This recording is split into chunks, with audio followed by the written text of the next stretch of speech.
O Lar Adventista, capítulo 74. Amizades boas e outras duvidosas. Influência sobre nós e nossos filhos. Cada associação que formamos, limitada como seja, exerce alguma influência sobre nós.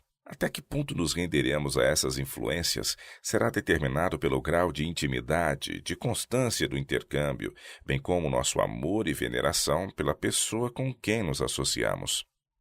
Se nos pusermos entre amigos cuja influência tenda a fazer-nos esquecer dos altos reclamos do Senhor, convidamos a tentação e também nos tornamos fracos em poder moral para resisti-la. Acabamos por participar do espírito de nossos amigos, a acariciar os seus ideais e a pôr as coisas sagradas e eternas abaixo dos ideais de nossos amigos. Somos, em resumo, influenciados justamente naquilo que o inimigo de toda a justiça deseja que fôssemos. Os jovens, se deixados sob esta influência, são mais facilmente afetados por ela do que os de mais idade. Tudo deixa sua impressão em seu espírito, as fisionomias que contemplam, as vozes que ouvem, os lugares que visitam, as companhias que desfrutam, os livros que leem. É impossível subestimar a importância que tem para esta vida e a futura as associações que escolhemos para nós mesmos e mais especialmente para nossos filhos. Perigos de relacionamentos com ímpios. O mundo não deve ser nossa norma. Não nos devemos associar com os ímpios e participar de seu espírito, pois eles nos desviarão o coração de Deus para a adoração a falsos deuses. A alma firme, firme na fé, pode fazer grande soma de bem, pode repartir bênçãos da mais alta ordem àqueles com quem se associa, pois a lei do Senhor está no seu coração. Mas não podemos nos associar livremente com aqueles que estão espezinhando a lei de Deus e preservar ao mesmo tempo nossa fé pura e imaculada. A menos que nos separemos deles, seremos envolvidos e com eles estaremos afinal unidos para partilhar de sua condenação. Foi associando-se com os idólatras e unindo-se às suas festas que os hebreus foram levados a transgredir a lei de Deus e trazer seu juízo sobre a nação.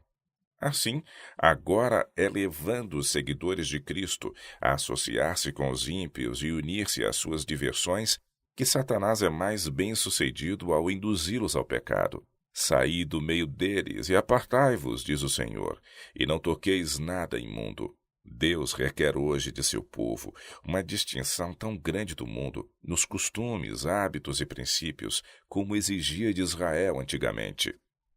A escolha de Sansão. O cuidado providencial de Deus estivera com Sansão, a fim de que ele pudesse estar preparado para realizar a obra que fora chamado a fazer. Mesmo no início da vida esteve cercado de condições favoráveis para a força física, vigor intelectual e pureza moral. Mas, sob a influência de companheiros ímpios, deixou aquele apego a Deus que é a única salvaguarda do homem, e foi arrastado pela onda do mal. Aqueles que no caminho do dever são levados à prova podem estar certos de que Deus os guardará. Mas se os homens voluntariamente se colocam sob o poder da tentação, cairão mais cedo ou mais tarde. O fermento da impiedade. Caros estudantes, dia e noite as orações de vossos pais vos seguirão. Atentai para seus rogos e advertências, e não escolhais amigos imprudentes. Não podeis discernir como o fermento da impiedade de maneira traiçoeira corromperá vossa mente e enfraquecerá vossos hábitos, e levando-vos a repetir hábitos danosos, fará que desenvolvais um caráter corrupto. Podeis não ver real perigo e pensar que sereis capazes de fazer o que é reto tão facilmente como antes vos haveis rendido à tentação de fazer o mal. Mas isto é um erro. Pais e mestres que amam e temem a Deus podem advertir, rogar e aconselhar, mas será tudo em vão se não vos rendeis a Deus e não aproveitais os talentos que Ele vos tem dado para a sua glória. Fugir dos indiferentes à religião. Se as crianças convivem com aqueles cuja conversação é sobre coisas terrestres sem importância, seu espírito alcançará o mesmo nível. Se ouvem como são os princípios da religião depreciados e nossa fé humilhada, se maliciosas objeções à verdade lhes chegam aos ouvidos, isto lhes firmará na mente e lhes modelará o caráter. Nada consegue com mais eficiência impedir ou banir impressões sérias e bons desejos do que a associação com pessoas de mente vã, descuidada e corrupta. Sejam quais forem os atrativos que tais pessoas possam ter por sua sagacidade, sarcasmo ou humor, o fato de que consideram a religião com leviandade e indiferença é razão suficiente para que não se associe com elas. Por mais atraentes que sejam em outros aspectos, mais deve sua influência ser temida como amizade, porque eles cercam a vida irreligiosa com muitas atrações perigosas. Associações mundanas atraem e deslumbram os sentidos, de maneira que a piedade, o temor de Deus, a fidelidade e a lealdade não têm poder de conservar firmes os homens. A vida de Cristo, humilde e despretensiosa, parece toda ela destituída de atrativos. Para muitos que presumem ser filhos e filhas de Deus, Jesus, a majestade do céu, é como a raiz de uma terra seca, que não tem parecer nem formosura. Não centralizar as afeições em parentes incrédulos. Não podemos servir a Deus e ao mundo ao mesmo tempo. Não devemos centralizar nossas afeições em parentes mundanos, que não desejam conhecer a verdade. Devemos procurar por todas as formas, enquanto associados com eles, que nossa luz brilhe, mas nossas palavras, nosso comportamento, nossos hábitos e práticas não devem de maneira nenhuma ser moldados por suas ideias e costumes. Em todo o nosso trato com eles, devemos mostrar-lhes a verdade. Se assim não podemos fazer, então quanto menos nos associarmos com eles, tanto melhor para a nossa espiritualidade. Afastar-se dos que possuem moral frouxa. É um erro associarem-se os cristãos com aqueles cuja moral é frouxa. Um intercâmbio íntimo e diário que ocupe o tempo sem contribuir de alguma forma para o fortalecimento do intelecto ou da moral é um perigo. Se a atmosfera moral que circunda as pessoas não é pura e santificada, mas maculada com a corrupção, os que respiram essa atmosfera verificarão que ela atua quase imperceptivelmente no intelecto e no coração para envenenar e arruinar. É perigoso manter familiaridade com aqueles cuja mente é por natureza de baixo nível.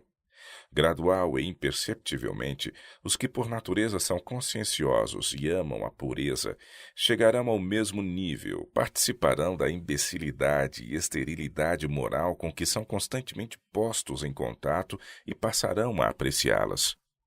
O bom nome é mais precioso do que o ouro. Há da parte dos jovens a tendência de se associarem com outros de espírito e moral inferiores. Que satisfação real pode uma pessoa jovem esperar da voluntária ligação com outras de baixa norma nas ideias, nos sentimentos e na conduta? Alguns têm gostos corrompidos e hábitos depravados, e todos quantos buscam tais companheiros seguir-lhe-ão o exemplo. Vivemos em tempos de perigos de modo a fazer temer o coração de todos. Os que se rendem à tentação por temor do ridículo. As crianças devem ter companheiros que não ridicularizem o que é puro e digno, antes advoguem o que é reto. O temor do ridículo leva muitos jovens a se render à tentação e a andar no caminho da impiedade. As mães podem fazer muito por preceito e pelo exemplo para mostrar a seus filhos como devem eles manter-se dignos em meio do escárnio e do ridículo. Por que nossos jovens não consideram que aqueles que estão prontos a levar outros aos caminhos proibidos são facilmente vencidos pelas tentações e são instrumentos de Satanás para encorajar hábitos desordenados, para zombar dos que são conscienciosos e gostariam de preservar sua integridade de caráter? Viver diante de estranhos como se diante de Deus. Jovens amigos, não gasteis sequer uma hora na companhia daqueles que poderiam incapacitar-vos para a obra pura e sagrada de Deus. Não façais diante de estranhos o que não faríeis diante de vossos pais, ou de que vos envergonharíeis diante de Cristo e dos santos anjos. Alguns podem entender que essas precauções não são necessárias aos guardadores do sábado, mas aqueles a quem elas se aplicam sabem o que eu quero dizer. Digo-vos, jovens, que vós deveis acautelar, pois nada podeis fazer que não esteja aberto aos olhos dos anjos e de Deus. Não podeis praticar uma ação má sem que outros sejam por ela afetados. Ao mesmo tempo em que vossa conduta revela a espécie de material usado na edificação de vosso caráter, tem sobre outros poderosa influência. Nunca percais de vista o fato de que pertenceis a Deus, que Ele pagou o vosso preço e deveis dar-lhe conta de todos os talentos que vos foram confiados. Prometido o necessário auxílio. Não devemos colocar nossos filhos onde eles tenham que se associar com corruptos e degenerados. Algumas vezes Deus, em sua providência, pode levar nossos jovens a se associarem com os que são impuros e intemperantes. Ele lhes dará força de propósito e poder para resistir à tentação, tal como fez com Daniel e seus companheiros em Babilônia, se cooperarem com ele. Precisam manter constante comunhão com Deus. Devem conservar-se puros, recusando fazer qualquer coisa que desonre a Deus, tendo em vista sempre a sua glória. Devem cuidar das almas, trabalhando com fervor por aqueles em quem a imagem de Deus tem sido desfigurada, procurando reformá-los, elevá-los e enobrecê-los. Escolher companheiros sérios.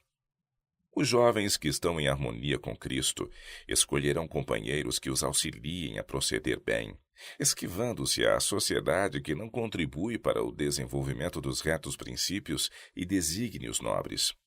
Em todos os lugares se encontram jovens cujo espírito se acha moldado num tipo inferior. Quando postos em contato com esta classe, os que se colocaram incondicionalmente ao lado de Cristo permanecerão firmes em favor daquilo que a razão e a consciência lhes indica ser o direito. Ora, todos os que quiserem formar um caráter reto, escolham companheiros de uma séria e refletida disposição de espírito e que tenham inclinação religiosa. Os que fizerem as contas e desejam construir para a eternidade devem pôr bom material nessa construção. Se aceitam vigas apodrecidas, se contentam com as deficiências do caráter, o edifício está condenado à ruína. Cuidem todos na maneira por que edificam. A tempestade da tentação se abaterá sobre a casa, e a menos que ela esteja firme e fielmente construída, não resistirá à prova. Mediante a companhia dos que andam de acordo com os princípios, mesmo os descuidados aprenderão a amar a justiça. Pela prática do correto procedimento, criar-se-á no coração desgosto pelo que é vil e banal e discorde dos princípios da palavra de Deus.